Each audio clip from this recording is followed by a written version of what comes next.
I have lost a father who was a breadwinner. At the time when we lost him, I was just 14 years. I had 3 other siblings after me, with the youngest who was at age 4. Then, when that happened, I had to now step up and let go of my teenage life and be sort of a parent to my siblings. I couldn't know where my brother was working. The only thing that I knew that my brother was working for the mines in Gauteng up until the incident, the tragedy happens. My brother's name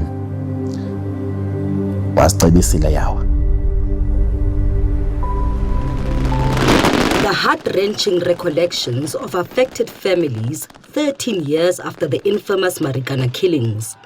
While the Marikana Commission of Inquiry sought to investigate the deaths of all 44 people killed during the Wildcat strike in August 2012, many questions remain unanswered and little or no consequences have followed. When Mr. Zuma went to prison and there were riots and 200 people died and the police did nothing, and when they were questioned about that, they admitted that they did nothing. And they said they did nothing because they didn't want another Marikana. And that was, of course, something that made me very angry, because we went to a lot of trouble to get... We asked the government to appoint a panel of experts, which they did, to investigate modern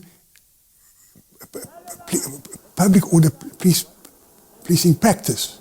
And they produced an excellent report, hundreds of pages of report with enormous amount of practical information,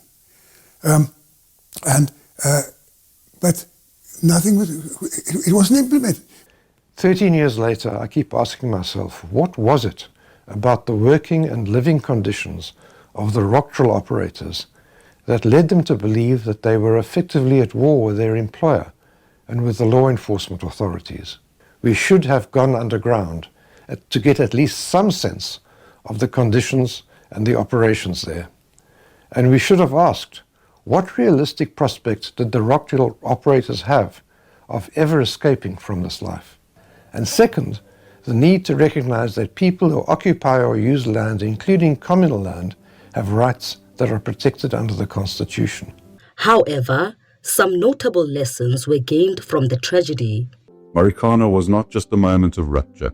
It was a symptom of deeper fractures in our society. This is why Sibanye-Stillwater embarked on a sincere endeavor through the Letsema engagement process to understand the hardship faced by Marikana communities. We need to understand and embrace that communities themselves are defined by multiple stakeholders, all of whom have legitimacy. Part of any discussion needs to recognize and acknowledge the wrongs of the past and the roles we have all played.